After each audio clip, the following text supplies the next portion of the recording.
नमस्कार विद्यार्थी मित्रांनो, स्वागत आहे तुमचं येसुरी पायस अकॅडमी या ऑफिसर यूट्यूब चॅनलवर.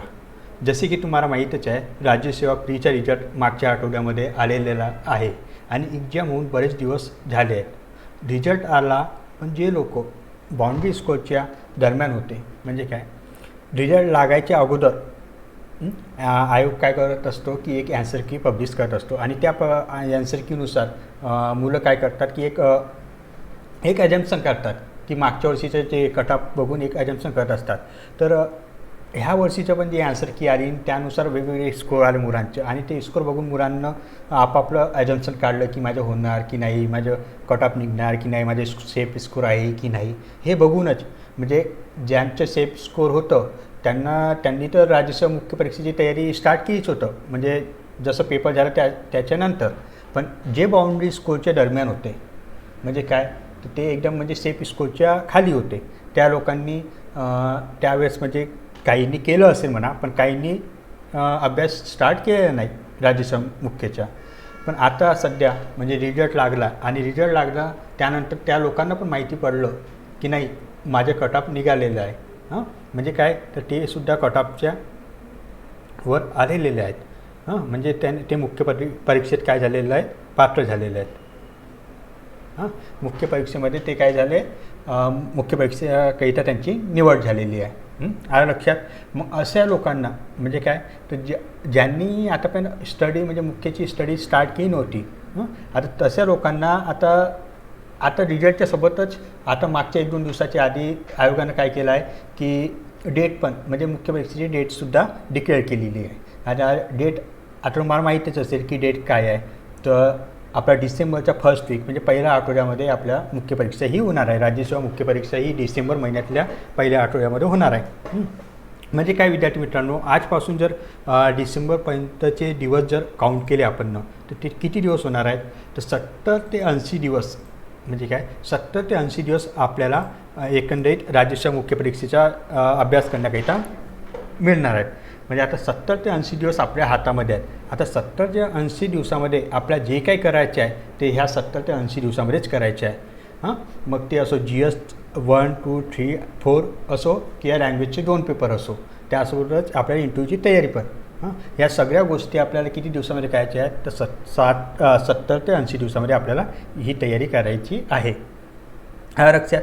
तर ह्या 70 ते 80 दिवसामध्ये म्हणजे ह्या 70 ते 80 दिवसाच्या अनुषंगानं ह्या 70 ते 80 दिवसाच्या अनुषंगानं आपलं नियोजन काय असायला हवं, कसं असायला हवं आणि आपण काय करायला पाहिजे, काय नको करायला पाहिजे, ज्याने की आपलं टाईम वाचेल, म्हणजे आपलं टाईम चांगल्या प्रकारे युटिलाइज होऊन आपल्याला तिथून एक प्रोडक्टिव्ह आउटपुट भेटेल. ह्या दृष्टिकोनातून ह्या 70 ते 80 दिवसाचं नियोजन आपलं असायला हवं. आलं. तर आज मी तुमच्यासाठी त्याच अनुषंगानं म्हणजे आपलं राज्यसेवा मुख्य परीक्षेचा जो पेपर 3 आहे म्हणजे GS 3 हा पेपर आहे.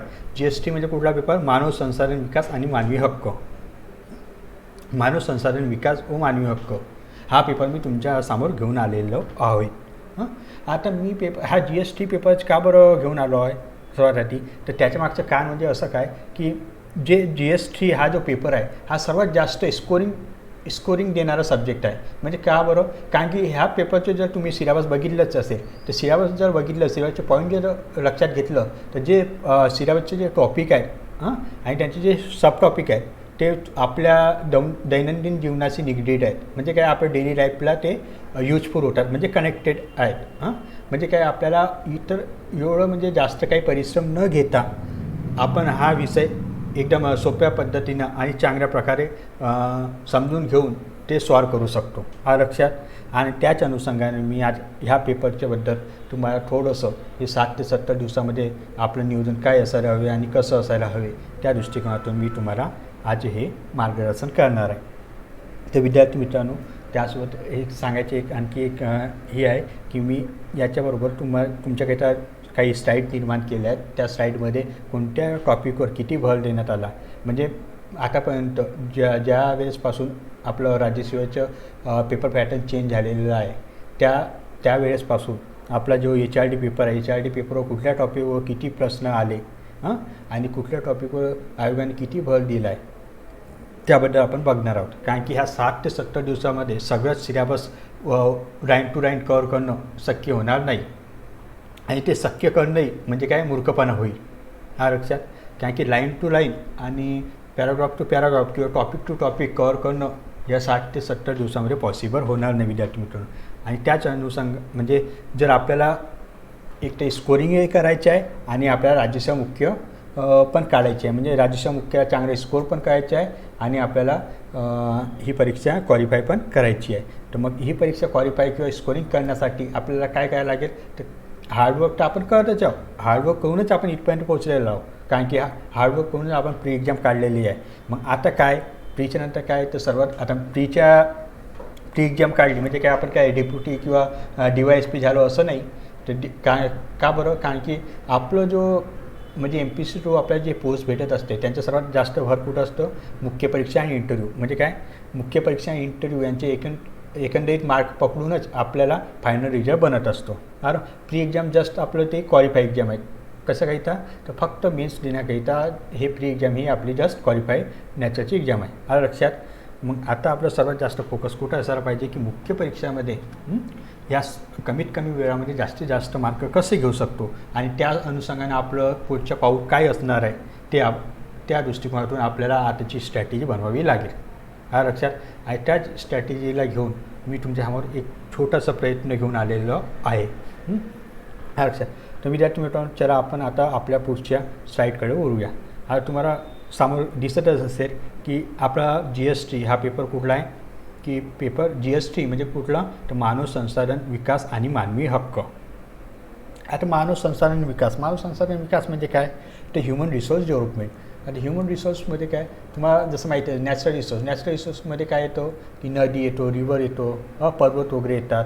त्यानंतर वेगवेगळे मिनरल्स, रॉक्स, हे काय नॅचरल रिसोर्सेस. तसंच मानव रिसोर्स. आता मानव रिसोर्समध्ये काय, तर जे ह्युमन आहेत म्हणजे मानवाकडे एक संसाधन म्हणून बघितलं जाते. लक्षात. मानवाला काय, ते एक संसाधन म्हणून बघितलं जाते. म्हणजे काय, तर मानव एक संसाधन आहे. म्हणजे त्याच्याद्वारे आपण काहीतरी प्रोड्यूस करू शकतो. मग त्याला एक संसाधन असं म्हटलेलं आहे.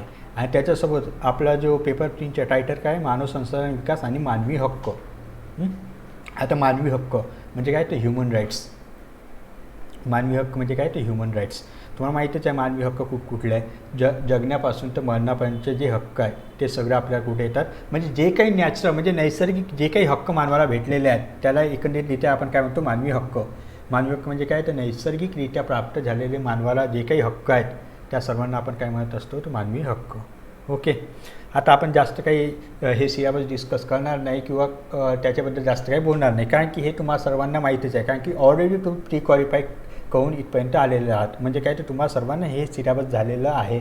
आणि याच्या आधीच तुम्ही हे म्हणजे एक प्रकारे मुख्य परीक्षेची तयारी आधीसुद्धा केली असेलच. आणि पण आता तुम्ही आधी केलेली आहे, पण आता जेव्हा म्हणजे तारीख आपल्या जवळ आली, म्हणजे मुख्य परीक्षेची जी डेट आहे ती जसं जवळ येत आहे तसं मग विद्यार्थ्यांच्या मनातील वेगवेगळ्या न्यूनगंड किंवा वेगवेगळ्या भावना किंवा वेगवेगळ्या फिलिंग्स किंवा वेगवेगळ्या स्ट्रेस, तणाव निर्माण होत असतो. आणि त्याच तणावामध्ये विद्यार्थी नेमकं चुकत असतो आणि चुकून काही पण असं काही ते चुका करून बसतो, की जे काही तो एवढ्या दिवसाची त्यांना एवढी मेहनत घेतलेली आहे ती सगळी मेहनत एकंदरीतरित्या ते पूर्ण वेस्ट होत असते.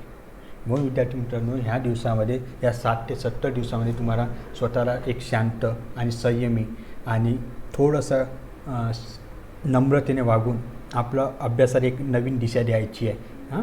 आणि नवीन दिशा देऊन आपला अभ्यासाला एक वेगळीच दिशा देऊन अभ्यास त्या अनुषंगाने करायचा आहे, की आपल्याला जास्तीत जास्त स्कोर कसं प्राप्त करता येईल. हा लक्षात. ओके. तर आता आपण याच्यावर जास्त न बोलता आपण आपलं विषयावर बोलूयात. ओके. आता मानव संसाधन विकास आणि मानवी हक्क. तर विद्यार्थी मित्रांनो, याचं विषय संकेतांक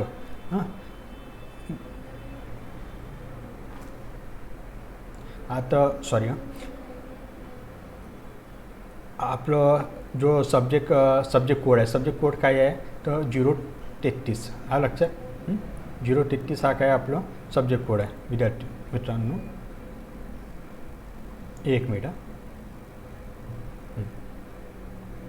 033 काय आहे तर हा सब्जेक्ट कोड आहे कशाचा HRD म्हणजे काय तर ह्युमन रिसोर्स डेव्हलपमेंट आणि मानवी हक्क. ओके, सामान्य अध्ययन पेपर 3 याला काय म्हणतो आपण GST. आलं लक्षात, याच काय म्हणतो आपण GST. हां, तर तुम्हाला सर्वांना माहिती आहे की 150 मार्काला 150 प्रश्न किती मार्काला 150 क्वेश्चन असतात. किती मार्काला तर 150 मार्क्सला. हा लक्षात म्हणजे 150 प्रश्न 150 मार्काला. हां, आणि जे पेपरचं जे लेवल असते ती काय असते पदवी लेवलची म्हणजे काय ग्रॅज्युएट. ग्रॅज्युएट लेवलचे हे जे म्हणजे पेपर असते ते ग्रॅज्युएट लेवलचं असते. हां, त्यांचे स्टँडर्ड म्हणजे जे क्वेश्चनचे स्टँडर्ड असते ते कसं असते एक ग्रॅज्युएट लेवलचं असते. हां, हा लक्षात. ओके, आणि जे प्रश्न विचारण्याची जी लँग्वेज आहे ती एक काय 2 लँग्वेज असतात. तुम्हाला सर्वांनाच माहिती आहे, एक तर मराठी आणि इंग्रजी. म्हणजे पेपर कशामधून येणार एक तर इंग्रजीमधून पण येणार आणि दुसरी लँग्वेज काय मराठी. हां, आणि याला आपल्याला किती 2 तास भेटत असतात. म्हणजे 2 तासामध्ये आपल्याला 150 प्रश्न सॉल्व करायचे आहेत आणि किती मार्कासाठी तर 150 मार्कासाठी. आणि याच्यामध्ये आपलं निगेटिव्ह मार्किंग किती आहे 1/4. हा लक्षात 1/4 काय आहे ही निगेटिव्ह मार्किंग आहे. हां, म्हणजे 2 तासामध्ये म्हणजे काय ते 120 मिनटामध्ये किती प्रश्न सॉल्व करायचे आपल्याला 150 प्रश्न. किती मार्काला 150 मार्काला. हा लक्षात. ओके, म्हणजे 120 म्हणजे 2 तासामध्ये आपल्याला 150 प्रश्न सॉल्व करायचे आहेत 150 मार्काला. आणि मी मगाशी आधीच म्हणजे किंवा मानव संसाधन विकास आणि मानवी हक्क ह्या पेपरची डिस्कस करायच्या आधी मी तुम्हाला सांगितलं आहे की हा पेपर जर तुम्ही एक प्रॉपर स्ट्रॅटेजी ह्या 60 ते 70 दिवस तुम्ही प्रॉपर युटिलाइज केला आणि त्यानुसार जर तुम्ही चालले तर नक्कीच ह्या विषयामध्ये तुम्ही ऑब्वियसली 90 to 120 90 to 120च्या दरम्यान तुम्ही स्कोर करू शकता. कारण की हा खूप स्कोरिंगवाला सब्जेक्ट आहे. हे का बरं मत आहे कारण की याच्यात आता आपण बघणार तो याचं सामूहिक काय काय टॉपिक आहे म्हणजे याच्यातले जे टॉपिक आणि जे सिलेबस दिलेलं आहे ते सर्व आपल्या दैनंदिन जीवनाशी निगडीत आहेत म्हणजे काय कनेक्टेड आहेत. मग त्यामुळे ते आपलं सगळ्यांना झालेलंच आहे. म्हणून हा एक काय स्कोरिंग सब्जेक्ट आहे. हा लक्षात. ओके, आता आपण नेक्स्ट स्लाईडमध्ये बघणार आहोत की कुठल्या टॉपिकला किती म्हणजे प्रश्न विचारलेले आहेत.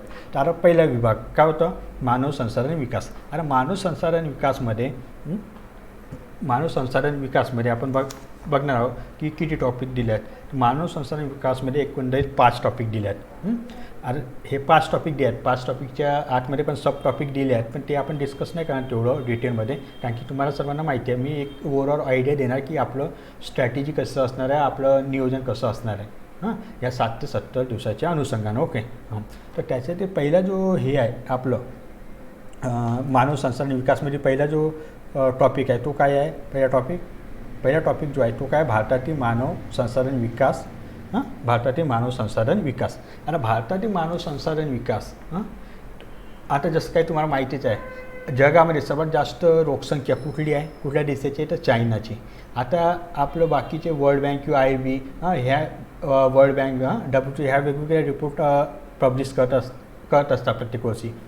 प्रत्येकाने आपल्या रिपोर्टमध्ये म्हटलेलं आहे की येणाऱ्या म्हणजे 2030-31पर्यंत काय होणार की भारत हा जगातील सर्वात जास्त लोकसंख्या असणारा देश बनणार आहे येणाऱ्या 10 वर्षामध्ये. 10 वर्षामध्ये असं बघायला भेटेल की आपण चायनाला मागे टाकून लोकसंख्येच्या बाबतीत जगामध्ये नंबर 1ला येणार आहोत. आणि त्याच्यामध्ये आणखी एक गोष्ट खूप चांगली आहे. त्याच्यात काय म्हटलेलं आहे की नंबर 1मध्ये तर आपण येणारच आहोत पण त्याच्यासोबतच आपल्या इथं जे असणारा काय म्हणतो आपण त्याला कार्यकारी गट म्हणजे काय तर वयोमान 18 ते 60च्या दरम्यान 18 ते 40चे जे वयोगट म्हणू आपण त्याला. तर वयोगट म्हणजे यांची संख्या खूप जास्त असणार आहे. म्हणजे काय आपण जगामध्ये लोकसंख्येच्या बाबतीत टॉप मोस्ट करणारच आहोत पण ह्या टॉप मोस्ट लोकसंख्येमध्ये पण सर्वात जास्त लोकसंख्या कुठल्या गटाची असणार आहे 18 ते 40 वय असणाऱ्या लोकांची. म्हणजे काय तर 18 ते 40 म्हणजे काय याला आपण काय म्हणतो पॉप्युलेशन डिव्हिडंड रेशो. म्हणजे काय की हा असा गट आहे की जो कार्यकारी गट म्हणजे काय तर हा लोकसंख्येच्या दृष्टीने फायदेशीर असणारा वयगट आहे. का बरं हा सर्वात जास्त तरुण गट आहे आणि हा म्हणजे कार्यकारी गट आहे. कार्यकारी गट म्हणजे काय कार्य करून काहीतरी म्हणजे ॲक्टिव्हिटी करत असतो. विकासशील ॲक्टिव्हिटी म्हणा किंवा विकासपूरक ॲक्टिव्हिटी हा कार्यगट करत असतो. विकासपूरक कृती कार्यकारी विकासपूरक कृती हा कार्यगट करत असतो. म्हणून त्या अनुषंगानं आपण बघितलं तर 18 ते 40 हे वयोगट सर्वात जास्त लोकसंख्या आपल्या देशातील असणार आहे. आणि मग त्याच लोकसंख्येचा जर आपण योग्य प्रमाणात वापर केला म्हणजे हे तरुण वय, आता 18 ते 40 म्हटलं तर हे काय कुठली लोकसंख्या म्हणणार आपण त्या तरुण वयोगट. तरुण वयोगट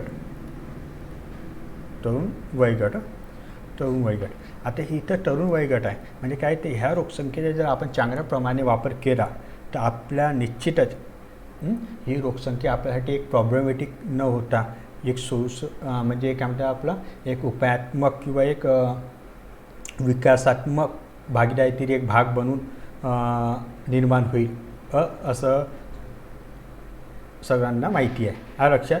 ओके. तर त्याच्या अनुषंगानं आपल्याला ते यामध्ये काय बघायचं पहिल्या टॉपिकमध्ये. आता बघा याच्या पहिल्या टॉपिकमध्ये एकूण प्रश्न किती आले आहेत 119 प्रश्न आतापर्यंत. ज्यावेळेसपासून पेपर पॅटर्न चेंज झाला त्यावेळेसपासून काय आले भारतातील मानव संसाधन विकास या टॉपिकवर किती प्रश्न विचारले आहेत ते 119 प्रश्न. म्हणजे काय हा टॉपिक खूप महत्त्वाचा होऊन जातो इथं. म्हणजे ह्या टॉपिकला इग्नोर करून चालणार नाही ते ह्या टॉपिकवर भर ठेवून आपल्याला भर द्यावे लागेल. आता यामध्ये काय येत असते तर भारतीय मानव आता थोडक्यात बघूया. तर यामध्ये आपल्याला काय स्टडी करायच्या कोणकोणत्या टॉपिककडे लक्ष आहे तर लोकसंख्या. लोकसंख्येची स्थिती म्हणजे काय हे तुमचे टॉपिक झालेलं आहे ऑलरेडी तुमच्या इकॉनॉमिक्समध्ये पण लोकसंख्या आहे आणि त्याच्या आधी पण आपलं जे भूगोल भूगोल म्हणजे काय GS1 आणि GS4 GS4मध्ये काय इकॉनॉमिक्समध्ये आणि GS1मध्ये पण तुमच्या हा लोकसंख्या हा टॉपिक ऑलरेडी आलेला आहे. आणि लोकसंख्याची स्टडी आपण प्रिलिम्समध्ये सुद्धा करत असतो. जेव्हा प्रिलिम्स देत असतो राज्यसेवेची त्यावेळेसुद्धा आपण प्रत्येक वर्षी लोकसंख्या आणि लोकसंख्येची सद्यस्थिती भारतातील लोकसंख्या आणि त्याची स्थिती हे प्रत्येक वर्षी आपण स्टडी करत असतो. म्हणजे काय हे तुमचं झालेलंच आहे. मग त्याच्याच फायदा म्हणजे हा टॉपिक आपला वेगळा असा टॉपिक करायची गरज नाही. हा टॉपिक जर तुम्ही इकॉनॉमिक्समध्ये केलेलं असेल तर इथं वेगळा टॉपिक करायची गरज नाही. म्हणजे त्याचा फायदा तुम्हाला इथं भेटेल. लक्षात. ओके. हा एक टॉपिक झाला. मग त्यानंतर लोकसंख्येचे धोरण मग लोकसंख्येचे नियोजन लक्षात. मग भारतातील रोजगार क्षेत्रातील कर म्हणजे रोजगार एम्प्लॉयमेंट बेरोजगारी अनएम्प्लॉयमेंट ह्या सगळ्या गोष्टी कुठं ह्या भारतातील मानव संसाधन विकासमध्ये येणार आहेत आणि या सगळ्या गोष्टीचा आपल्याला इथं अभ्यास करायचा आहे. लक्षात. ओके. आता दुसरं टॉपिक हा पहिलं. दुसरं टॉपिक जे आहे शिक्षण.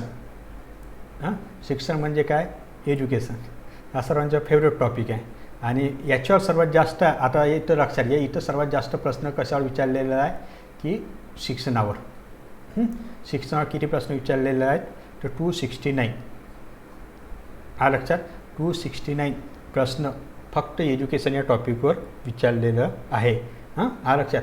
आणि एज्युकेशन आणि HRD यांचं खूप आधीपासूनचं नातं आहे.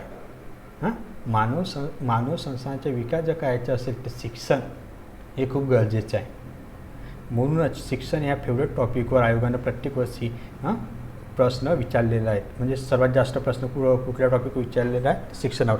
आणखी मित्रांनो हा शिक्षण टॉपिक ह्यावर्षी खूप इम्पॉर्टंट होऊन जातो. का बरं कारण की नॅशनल एज्युकेशन पॉलिसी 2019 ही कधी आली 2019ला नॅशनल एज्युकेशन पॉलिसी आली. याच्या आधी कधी आली ती पॉलिसी 1986ला 1986ला नॅशनल एज्युकेशन पॉलिसी 1986 याला आली. मग त्यानंतर नॅशनल एज्युकेशन पॉलिसी कधी आली 2019ला आणि ही ह्यासाठी इम्पॉर्टंट होऊन जातो. हा टॉपिक ह्यासाठी इम्पॉर्टंट होऊन जातो कारण की ही नॅशनल एज्युकेशन पॉलिसी ह्यासाठी आपल्याला स्टडी करायची आहे 2019ची. कारण की 2022पासून येणाऱ्या 2022पासून नॅशनल एज्युकेशन पॉलिसी 2019 लागू करणार आहे. त्या दृष्टिकोनातून एज्युकेशन हा टॉपिक तुम्हाला सर्वांसाठी इम्पॉर्टंट होऊन जातो. लक्षात घ्या ह्या टॉपिकवर सर्वात जास्त भर आपल्याला द्यायचा आहे. का बरं कारण की नॅशनल एज्युकेशन पॉलिसी 2019 ही कधी लागू होणार आहे 2022पासून. आणि ही जी आता थोडंसं हा आवडीचा मुद्दा झाला.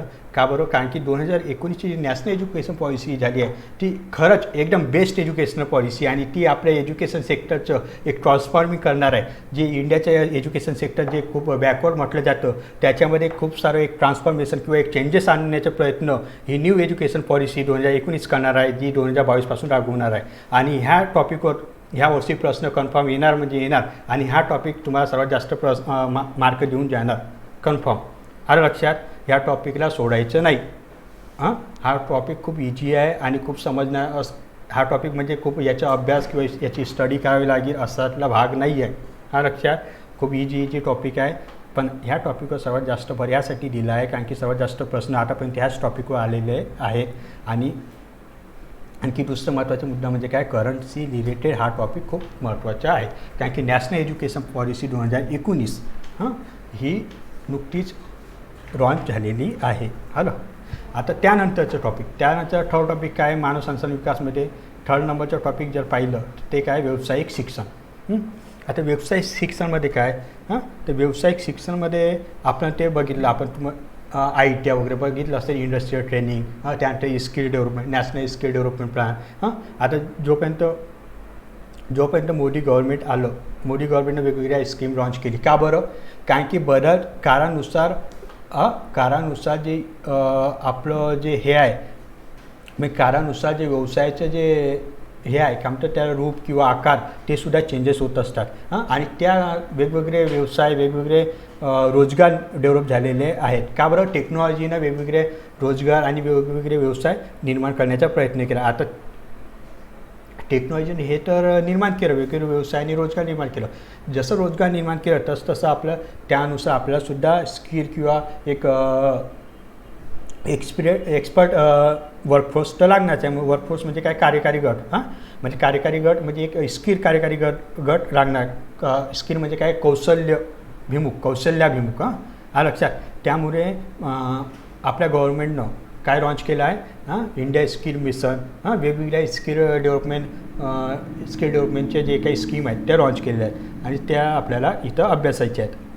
म्हणजे याच्यात काय, तर सर्वात जास्त आपल्या स्कीमवर भर द्यायचे, म्हणजे स्कीम कुठल्या आल्या त्याच्यावर भर द्यायचे आहे. त्यानंतर आपलं जे ITI वगैरे आहे, औद्योगिक शिक्षण म्हणा, व्यावसायिक शिक्षण, आता वेगवेगळे शिक्षण गव्हर्नमेंटनं द्यायचं. म्हणजे काय, 10वी-12वीच्या बेसिसवर द्यायला सुरुवात केली आहे. म्हणजे काय, स्वयं रोजगार म्हणजे बेरोजगारीपासून वाचवण्याचं दुसरं काय एक उपाय म्हणू त्याला, म्हणजे काय, तर बेरोजगारीपासून वाचण्याचे दुसरा एक उपाय आहे ते म्हणजे काय, तर स्वयं रोजगार. म्हणजे काय, स्वतःसाठी रोजगार निर्माण करणं. म्हणजे काय, तर स्वयं रोजगार. आलं लक्षात. स्वतःसाठी स्वयं रोजगार निर्माण करणं म्हणजे काय, स्वयं रोजगार. आणि हे कधी निर्माण होणार, ज्यावेळेस आपण त्याप्रमाणे स्किल होणार, म्हणजे एक कौशल्य आपल्याकडे येणार. एक काय म्हणतो आपण त्याला, कौशल्यासोबत एक एक्सपिरियन्स म्हणा किंवा एखादं त्या गोष्टीतलं नॉलेज म्हणा किंवा एक माहिती किंवा त्या दृष्टिकोनातून एक तंत्रज्ञान किंवा आपण जे काही विकसित करणार त्या सगळ्या गोष्टी आपल्याला येणार.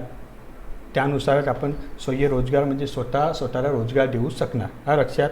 मग त्या दृष्टिकोनातून ह्या टॉपिकला आपल्याला अभ्यासायचं आहे. तसं ह्या टॉपिकवर बघता तर सर्वात कमी प्रश्न ह्याच टॉपिकवर आला. म्हणजे काय, तर म्हणजे असं नाही म्हटलं की ह्या टॉपिकला इग्नोर करायचं. आपल्याला एकदा म्हणजे स्कीम तसं पण आपण स्टडी करतच असतो. प्रिलिम्समध्ये पण स्कीम वाचल्या आहे. स्कीम म्हणजे काही योजना, वेगवेगळ्या योजना गव्हर्नमेंटच्या, म्हणजे सेंट्रल गव्हर्नमेंटच्या असो किंवा राज्य गव्हर्नमेंटच्या आपण त्या वाचलेल्या आहेत, म्हणजे त्यांचा अभ्यास केला आहे. मग इथं पण म्हणजे जे काही व्यावसायिक शिक्षणाच्या निगडीत जे काही योजना आहेत त्यावर इथं भर द्यायचं, म्हणजे त्या एकदा रीड करून घ्यायचं. आलं लक्षात. मग तेव्हा जास्त फोकसमध्ये न जाता, म्हणजे तेव्हा जास्त आतमध्ये न जाता फक्त जे काही योजना आहेत राज्य सरकारच्या असो किंवा केंद्र सरकारच्या असो ते आपल्याला इथं रीड करायचे. आलं लक्षात. मग त्यानंतर मित्रांनो जो फोर्थ टॉपिक आहे तो फोर्थ टॉपिक म्हणजे काय, तर आरोग्य म्हणजे काय, हेल्थ. आता इथं लक्षात घ्या, आयोगाने इथे किती प्रश्न विचारलेले आहेत आतापर्यंत, 89 म्हणजे जवळपास 90 प्रश्न हेल्थ या टॉपिकवर आलेला आहेत. हेल्थ या टॉपिकवर जवळपास 90 प्रश्न आले आहेत. म्हणजे काय, सर्वात जास्त इम्पॉर्टंट कुठलं टॉपिक झालं आहे, एज्युकेशन. त्यानंतर HRD म्हणजे भारतातील मानव संसाधन विकास, त्यावर सर्वात जास्त प्रश्न आले आहेत. मग तिसऱ्या नंबरवर सर्वात जास्त प्रश्न कुठल्या टॉपिकवर आले आहेत, आरोग्य म्हणजे हेल्थ. आणि हेल्थ, आता हेल्थमध्ये काय येणार, ते WHO. WHO म्हणजे काय, जागतिक आरोग्य संघटना, तिची रचना, तिचे कार्यक्रम. त्यानंतर भारतातील आरोग्यविषयक धोरण. मग भारत सरकार गव्हर्नमेंटची वेगवेगळ्या योजना, कार्यक्रम, जसं काही जन आरोग्य मिशन, जन आरोग्य मिशन. मग त्यानंतर आता तुम्हाला सर्वांनाच माहीत आहे, जसं कोरोना पॅन्डेमिक, कोरोना महामारीमुळे जे काही स्थिती निर्माण झाली किंवा जे काही वेगवेगळ्या योजना निर्माण झाल्या, त्यानंतर जे काही डिसिजन घेण्यात आलं आरोग्याच्या बाबतीत किंवा आरोग्यावर जे काही म्हणजे पैसा खर्च करण्याचं प्रमाण गव्हर्नमेंटचं वाढू लागलं, त्या सगळ्या गोष्टी आपल्याला इथं स्टडी करायच्या. आणि हे आणि शिक्षणाच्या नंतर सर्वात जास्त इम्पॉर्टंट कोणाला द्यायचं, ह्या सेकंड टॉपिकला, आरोग्याला. का बरं? कारण की आपल्या सध्याची कंडिशन आणि सध्याची जी सिच्युएशन आहे ती आरोग्याला धरूनच एवढं बिकट बनलेली आहे आणि त्यामुळे जास्त भर आरोग्य ह्या टॉपिकला सुद्धा द्यायचं. आलं लक्षात? आरोग्यामध्ये काय काय नाही हे सर्व सांगितलं आहे. प्रधानमंत्री स्वास्थ्य सुरक्षा योजना म्हणजे वेगवेगळे health mission, primary health mission, ह्या सगळ्या गोष्टी इथं आपल्याला स्टडी करायच्या. आलं लक्षात? वेगवेगळे स्कीम. आलं लक्षात? ओके. आणि नेक्स्ट टॉपिक आणि लास्ट टॉपिक म्हणजे काय? विभाग फर्स्टचा लास्ट टॉपिक काय आहे? ग्रामीण विकास. आता ग्रामीण विकास म्हटलं मित्रांनो, तर ग्रामीण विकास म्हटलं तर आता आपण काही ह्या टॉपिकचं आपल्याला वेगळं काही असं तयार करायला लागणार आहे का? किंवा ह्या टॉपिकसाठी आपलं वेगळं काही वाचावं लागणार आहे का? नाही. का बरं? ग्रामीण विकास म्हणजेच काय? तर रुरल डेव्हलपमेंट. रुरल डेव्हलपमेंट म्हणजे काय? तर पेपर टू पॉलिटी पंचायत राज. आलं लक्षात? पेपर टू पॉलिटी पंचायत राज. मी पुन्हा एकदा सांगत आहे. ग्रामीण विकास म्हणजे काय? तर रुरल डेव्हलपमेंट. रुरल डेव्हलपमेंट म्हणजेच काय? तर पॉलिटीमध्ये आपल्याला एक सेपरेट टॉपिक आहे, ते म्हणजे काय? पंचायत राज. आणि तो MPSCचा फेवरेट टॉपिक आहे पंचायत राज. प्रत्येक वर्षी त्यावर काही ना काही असतं. म्हणजे काय? प्रत्येक जो MPSC करणारा विद्यार्थी असतो त्याच्या पंचायत राज एवढं छान प्रकारे झालेला असतो की त्याला काहीही विचारा तो इझिली सांगू शकतो. हा लक्षात? तर मग ग्रामीण विकासामध्ये आपल्याला तेच स्टडी करायचे. म्हणजे काय? तर पंचायत राज व्यवस्थाचं सक्षमीकरण म्हणजे काय? ते इम्पॉवरमेंट करणं. पंचायत राज व्यवस्थेला सक्षम कशी करण्यात येईल. त्यानंतर ग्रामपंचायतची भूमिका काय? गाव विकासामध्ये ग्रामपंचायतची भूमिका काय? जमीन सुधारणा आणि विकास. या सगळ्या गोष्टी, काही गोष्टी तुमच्या पॉलिटीमध्ये झालेल्या आहेत तर काही गोष्टी तुमच्या इतिहासामध्ये झालेल्या आहेत. सगळे हे काही जे ट्रान्सपोर्टेशन, ऊर्जा, परिवहन, दळणवळण, राष्ट्रीय ग्रामीण रोजगार हमी योजना, माहिती आहे? मनरेगा 2005ची महात्मा गांधी ग्रामीण रोजगार हमी योजना, ह्या सगळ्या गोष्टी इथं आपल्याला स्टडी करायच्या आहेत. कुठं? ग्रामीण विकासमध्ये. आणि ग्रामीण विकासमध्ये किती प्रश्न विचारले आहेत? 85 प्रश्न. आता सांगा विद्यार्थी मित्रांनो, आता पण जे 5 टॉपिक तुम्हाला डिस्कस केले त्याच्यातले कुठला पण टॉपिक असं काही तुम्हाला वाटलं की नवीन आहे? सर्व टॉपिक तुमचे झालेले आहेत आणि तुम्ही बघितलेलं आहे. आणि यांना असं काही वेगळं किंवा HRDची एकदम असं भारी भक्कम असं काही डिटेलमध्ये काही वाचायची गरज नाही आहे. कारण की आता दिवस पण तुमच्याकडे खूप कमी राहिलेले आहेत. 70 ते 80 दिवसामध्ये तुम्हाला हे सगळं रेडी करायचं आहे. आणि एवढं काही हेडॅक न घेता व्यवस्थितरित्या प्लॅन करून आणि कुठल्या टॉपिकवर किती प्रश्न विचारले आहेत आणि कुठलं टॉपिक कशा रीतीने आपल्याला तयार करता येईल, त्या अनुषंगाने आता तुम्हाला सामूची स्ट्रॅटेजी आपली तयार करावी लागेल. लक्षात? आता इथे विभाग 1 मानव संसाधन विकास हे झाले आहे. आता दुसरं बघा. दुसरं काय आहे इथं? तर मानवाधिकार. विभाग 2 काय? मानवाधिकार. आणि मानवाधिकारमध्ये काय? ते ह्युमन राईट्स. मानवी हक्क म्हणजे काय? मानवाधिकार, ह्युमन राईट्स म्हणजे काय? त्यालाच आपण काय म्हणतो? मानवी हक्क. लक्षात? आणि मानवी हक्क म्हणजे ह्युमन राईट्स. तर विद्यार्थी मित्र, आता मानवी हक्क म्हणजे काय तुम्हाला माहीत नाही का? तुम्ही एक मानव म्हणून जन्माला आले आहेत, तुम्हाला मानवाचे हक्क काय आहे हे तर माहितीच असेल. मग त्याच्याच स्टडी किंवा त्याच्याबद्दलच आपल्याला इथं अभ्यास करायचा आहे. मग त्या गोष्टी तुमच्या काय बघितलेल्याच आहेत. म्हणजे आता मानवी हक्क मग काय सांगितलं. मानवी हक्क म्हणजे काय? तर नैसर्गिकरित्या मानवाला प्राप्त झालेले अधिकार म्हणजे काय? तर मानवी हक्क, जे कोणी आपल्यापासून हिरावून घेऊ शकत नाही, ज्यावर कुणाचे अतिरेक होऊ शकत नाही किंवा ज्यावर कोणी हुकूम दाखवू शकत नाही, ते म्हणजे काय? तर एक मानवी हक्क म्हणजे काय? मानवाला नैसर्गिकरित्या प्राप्त झालेले अधिकार. लक्षात? मग त्याच्यामध्ये काय? आता बघा, आता इथं कुठल्या टॉपिकवर किती प्रश्न विचारले. मी जास्त वेळ न घेता तुम्हाला सांगत आहे की कुठल्या टॉपिकवर किती प्रश्न विचारले आहेत. ओके. तर इथं बघा, वैश्विक मानवाधिकार घोषणा. वैश्विक मानवाधिकार घोषणा म्हणजे काय? तर जे वर्ल्ड लेवलवर जागतिक मानवी हक्क प्रतिज्ञापत्र म्हणजे जागतिक वर्ल्ड लेवलवर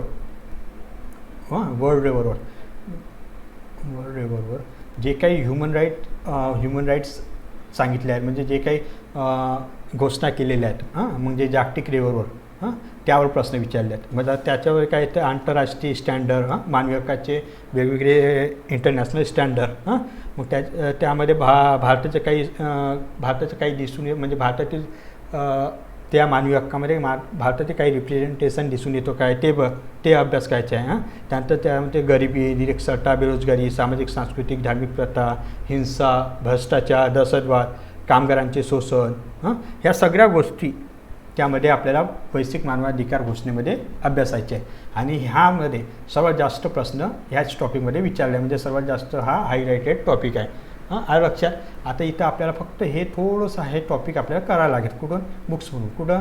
तर कारण की आपल्याला ते बघायला लागेल की जागतिक वर्ल्ड लेवलवर मानवी हक्क काय काय आहे, म्हणजे मानवी हक्काच्या प्रश्नाबद्दल काय. ते तर तुम्हाला सांगितलं आहे. मानवी हक्क म्हणजे काय, तर नैसर्गिकरित्या मानवाला प्राप्त झालेले अधिकार सर्वांचे सेम सारखंच राहणार आहे.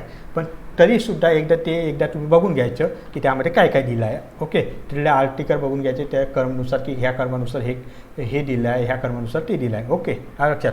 कारण की ह्या टॉपिकवर सर्वात जास्त प्रश्न विचारलेला आहे. हा लक्षात. मग त्यानंतर बालविकास. आता बालविकास म्हणजे काय? Child development. यामध्ये काय येणार की समस्या, प्रश्न, कुपोषण, बालकांचे बालमृत्यू, बालकामगार, मुलांचे शिक्षण, ह्या सगळ्या गोष्टी आपण रोजच बघत असतो आजूबाजूला किंवा न्यूजमध्ये इथं तिथं आपण सगळ्या ह्या गोष्टी सर्रास बघायला भेटतात. हा लक्षात. त्यानंतर prohibition and regulation of protection of child from sexual act म्हणजे पोस्को ॲक्ट हे सुद्धा इथं स्टडी करायचं आहे. कुठं? बालविकासमध्ये. आणि याच्यावर किती प्रश्न विचारलेले आहेत? जवळपास 41 प्रश्न, म्हणजे 41 प्रश्न ह्या टॉपिकवर विचारलेले आहेत. ना. मग त्यानंतर महिला विकासमध्ये काय आहे तर वुमन डेव्हलपमेंटमध्ये ते सुद्धा जेंडर इक्वॅलिटी येतो. मग त्यामध्ये महिलांविरुद्ध हिंसाचार, म्हणजे त्याविरुद्ध जे काही गोष्टी बलात्कार वगैरे किंवा लिंग भेदभाव, लिंग प्रमाण, मग स्त्री भ्रूणहत्या, महिला विकासासाठी वेगवेगळ्या योजना काय आहेत, मग स्वयंसेवी संघटना, त्यानंतर आपलं ते बचत गट वगैरे बघतो. या सगळ्या गोष्टी ज्या महिलांशी निगडीत आहेत किंवा वुमेन्सशी रिलेटेड जे काही आहे त्या सगळे स्कीम किंवा जे काही टॉपिक म्हणजे जे काही प्रॉब्लेम्स आहेत त्या सर्वांच्या इथं स्टडी करायचे. त्या टॉपिक 80 प्रश्न विचारले आतापर्यंत 43 म्हणजे 43 प्रश्न जवळपास विचारलेला आहे. आणि त्यानंतर विद्यार्थी मित्र 4 नंबरचा टॉपिक काय? तरुण वर्गाचे विकास म्हणजे काय?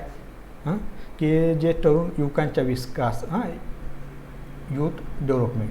हा लक्षात. Youth development. आता यूथ डेव्हलपमेंटवर सर्वात जास्त प्रश्न किती प्रश्न विचारतात? तर यूथ डेव्हलपमेंटवर जवळपास 31 प्रश्न विचारलेला आहेत आतापर्यंत. आणि यूथ डेव्हलपमेंटमध्ये काय बघणार आपण? ते बेरोजगारी, त्यानंतर व्यसन म्हणजे ड्रग्स वगैरे जे तरुण लोकांना लागत असतो, त्यानंतर बेरोजगारीचे प्रश्न, त्यानंतर वेगवेगळ्या शासनाच्या योजना, विकास कार्यक्रम, आंतरराष्ट्रीय संस्था, स्वयंसेवी संघटना आणि यांचे कार्य, त्यानंतर national policy on skill development. समजलं. मग अशी आपण बघितलं स्किल डेव्हलपमेंट ह्या वेगवेगळ्या पॉलिसी, कारण की ज्याद्वारे युवकांचा विकास होऊ शकतो किंवा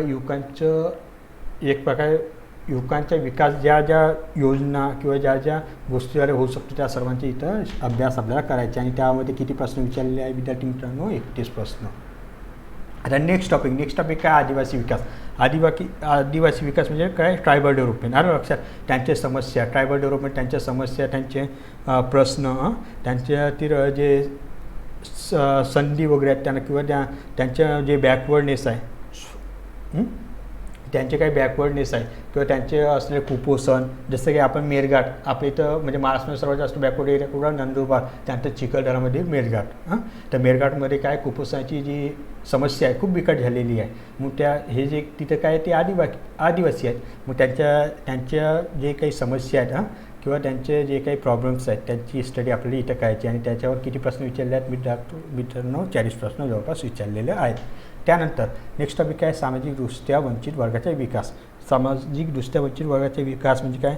तर जे काही इनइक्वॅलिटी आपल्याला बघायला भेटते किंवा जे काही शेड्यूल कास्ट, लो कास्ट आहे त्यांच्यातील डेव्हलपमेंट, त्यांच्यातील सोशल डेव्हलपमेंट कसं होईल याबद्दल आपल्याला तिथं स्टडी करायची. त्याच्यावर जवळपास किती प्रश्न विचारलेले आहेत? 31 प्रश्न.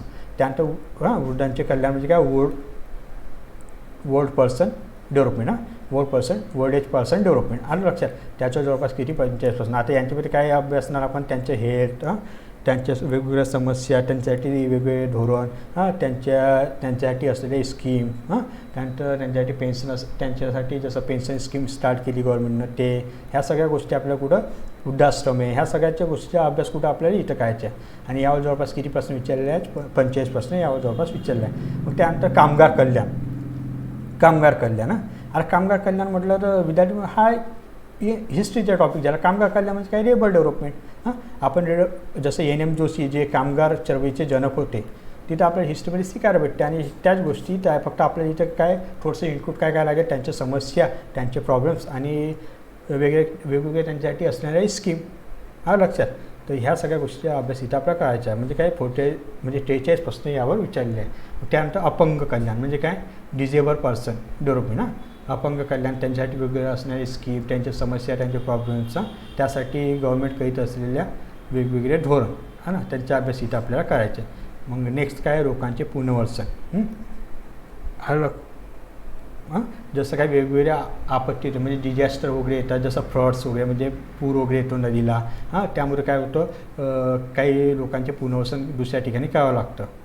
तर मग त्या पुनर्वसन करत असताना त्या लोकांचे म्हणजे मूळ लोकांचे काय समस्या आहेत, मग त्यांना कोणकोणत्या समस्यांना फेस करावं लागतं आणि त्यांच्यावर उपाय काय, त्यासाठी गव्हर्नमेंट कोणकोणतं स्कीम हे करते, त्या सर्वांचा आपल्याला इथं अभ्यास करायचा. लक्षात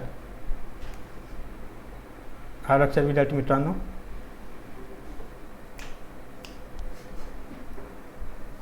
त्यानंतर काय आहे नेक्स्ट, हे काय आहे तर नेक्स्ट हे आहे की आंतरराष्ट्रीय व प्रादेशिक संघटना. आंतरराष्ट्रीय व प्रादेशिक संघटना. तर आंतरराष्ट्रीय व प्रादेशिक संघटना विद्यार्थी मित्रांनो, हे तुम्हाला पेपर सेकंड आणि पेपर थर्डमध्ये जसेचे तसे आपल्याला स्टडी करायचे आहेत. लक्षात. पेपर फर्स्ट आणि पेपर सेकंडमध्ये आपल्याला जसेचे तसे स्टडी करायचे आहेत. कुठं की आंतरराष्ट्रीय आणि प्रादेशिक संघटना म्हणजे इंटरनॅशनल अँड रिजनल ऑर्गनायझेशन. आता यामध्ये काय काय आहे, युनिसेफ, युनेस्को, त्यानंतर काय झालं युनिओ, युनायटेड नॅशन ऑर्गनायझेशन, त्यानंतर सार्क, नाम, त्यानंतर WTO, ILO, ह्यासारख्या जे काही संघटना आहेत त्या सगळ्या संघटना आपल्याला इथं कुठं स्टडी करायच्या आहेत. कुठं, आंतरराष्ट्रीय व प्रादेशिक संघटनेमध्ये. लक्षात. आणखी एक गोष्ट, इथं हे खूप जास्त मार्क देणार आणि सर्वात जास्त भर इथंच दिला आहे. सेकंड नंबरचं, फर्स्ट नंबरचं भर इथं आपलं काय हे वर्ल्ड लेवलच्या मानवी अधिकार घोषणेमध्ये, मानवी अधिकार घोषणेमध्ये, आणि त्यानंतर कुठं आंतरराष्ट्रीय संघटना, प्रादेशिक संघटनेवर. इथं सर्वात जास्त कमी इनपुट आणि जास्तीत जास्त आउटपुट, म्हणजे कमीत इनपुटमध्ये जास्तीत जास्त आउटपुट देणारं हे टॉपिक आहे. लक्षात. म्हणजे कमीत कमी वेळामध्ये जास्तीत जास्त मार्क्स घेऊन म्हणजे मिळवून देणारा हा एक टॉपिक आहे. लक्षात. तर ह्या टॉपिक प्रत्येकानं खूप चांगल्या प्रकारे करायला पाहिजे. याच्यामध्ये जास्त इनपुट लागायची गरज नाही आहे.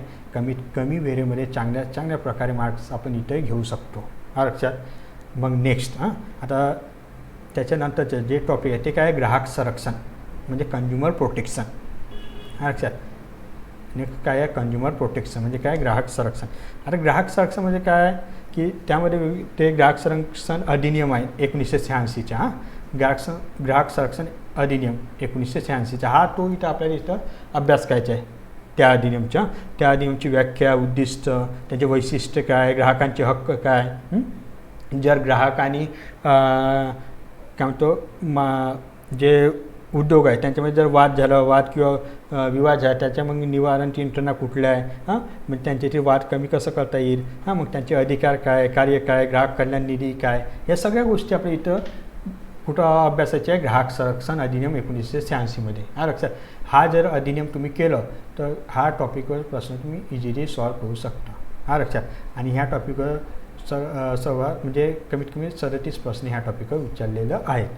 आणि सर्वात लास्ट टॉपिक आणि सर्वात इजी टॉपिक, सर्वात लास्ट आणि सर्वात इजी टॉपिक ते म्हणजे काय, मूल्य आणि नैतिकता. आणि मूल्य आणि नैतिकता म्हणजे काय, जे आपण तुम्हाला सर्वांना माहिती असेल UPSCमध्ये GS4 काय आहे तर इथिक्स, इंटिग्रिटी आणि ॲप्टिट्यूड.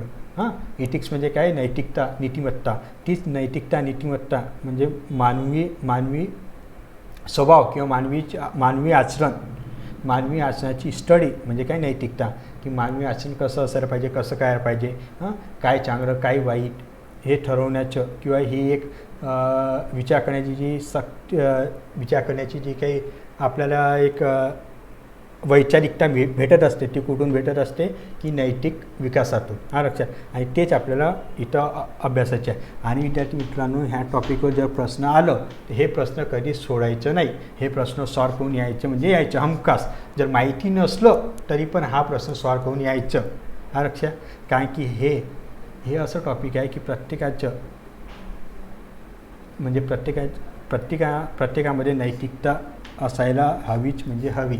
आणि जे काही UPSC आणि MPSC करतात त्यांच्या म्हणजे उद्या होणारे अधिकारी आहेत आणि त्या अधिकाऱ्यामध्ये जर नैतिकता नसेल तर अधिकारी होण्यास ते सक्षम नाही असं त्याचा अर्थ होईल. म्हणून ह्या टॉपिकला काही न करता तुम्ही इझिली सॉल्व करू शकता. कारण की तुमच्या अंगामध्येच नैतिकता भरून आलेली आहे. हा लक्षात. तर ह्या टॉपिकवर किती प्रश्न आलेले आहेत? 0, 18 म्हणजे काही 18 प्रश्न, एकूण 18 प्रश्न ह्या टॉपिकवर आलेले आहेत. ओके. तर ह्या प्रकारे आपण सेक्शन A आणि सेक्शन B अभ्यासलेला आहे. हा लक्षात. तर ह्या प्रकारे आपलं HRD GST पेपर म्हणजे मानवी संसाधन विकास आणि मानवी हक्क इथं आणि त्या पेपरबद्दल समोरची 7 ते 70 दिवसाच्या अनुषंगाने आपलं नियोजन कसं असायला हवं आणि आपण काय करायला पाहिजे आणि कसं करायला पाहिजे आणि कुठल्या टॉपिकवर किती फोकस द्यायला पाहिजे हे सगळ्या गोष्टी आता आपण डिस्कस केलेल्या आहेत. आता मी तुम्हाला सांगितलं आहे की कुठल्या टॉपिकवर किती प्रमाणात भर द्यायचा आणि कुठल्या टॉपिकवर नाही. आता हे तर तुम्हाला सांगितलं आहे. आता तुम्हाला माहिती पडलं की कुठल्या टॉपिकवर किती भर द्यायचा.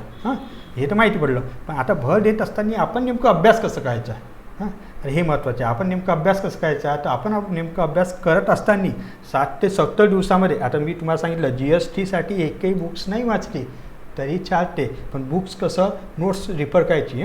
पण बुक्स रिफर करण्यापेक्षा कारण की हा 7 ते 70 दिवस बाकी आहेत. फक्त बुक्स कुठले वाचायचे जसं आपला लास्ट टॉपिक होतो कुठलं आंतरराष्ट्रीय संघटना ह्या कुठल्याही बुक्सवरून रीड करायचे आणि कुठला जागतिक मानवी हक्क प्रतिज्ञापत्र हे वाचायचे. पण बाकीचे जे तुम्हाला माहिती आहे की बाकीचे जे इतर टॉपिक आहेत ते सगळं फक्त योजना आणि इतर गोष्टींतून कवर होऊन जाणार. आता यामध्ये या 7 ते 70 दिवसामध्ये अभ्यास कसं करायचा. टॉपिक तर सांगितलं हे टॉपिक करायचे आहे. ह्या टॉपिकवर जास्तीत जास्त भर द्यायचा आहे. हा लक्षात. कारण की ह्या टॉपिकवर सर्वात जास्त आतापर्यंत आयोगाने विचारलेले प्रश्न आहेत. मग त्या टॉपिकवर सर्वात जास्त भर द्यायचा आहे. पण भर देत असताना अभ्यास नेमका कसं करायचा हेच जर सांगितलं नाही तर तुमची स्ट्रॅटेजी कशी निष्फळ होईल. हो ना. म्हणजे स्ट्रॅटेजी काय होणार काहीच कामाची राहणार नाही. तर लक्षात घ्या विद्यार्थी मित्रांनो. आता पण आपण बघितलं की कुठल्या टॉपिकला भर द्यायचं. आता ते भर देत असताना आपण काय करायला पाहिजे. तर आतापर्यंतचे मागच्या वर्षी जे पेपर सेट आहेत मागील वर्षीचे पेपर सेट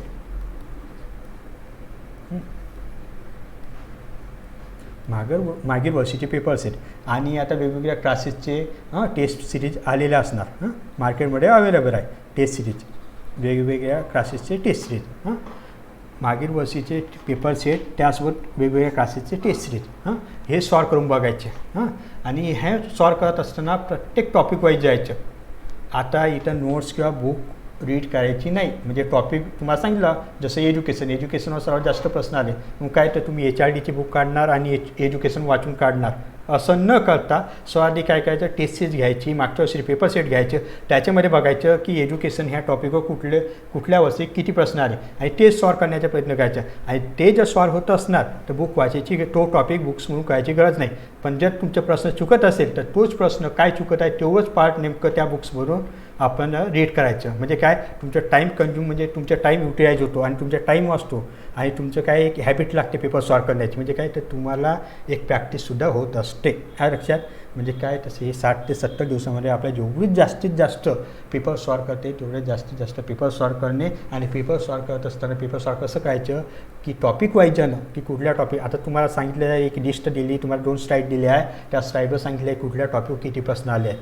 त्यानुसारच तुम्ही जायचं आणि पेपर सॉल्व करत असताना तसंच सॉल्व करायचं. हा लक्षात.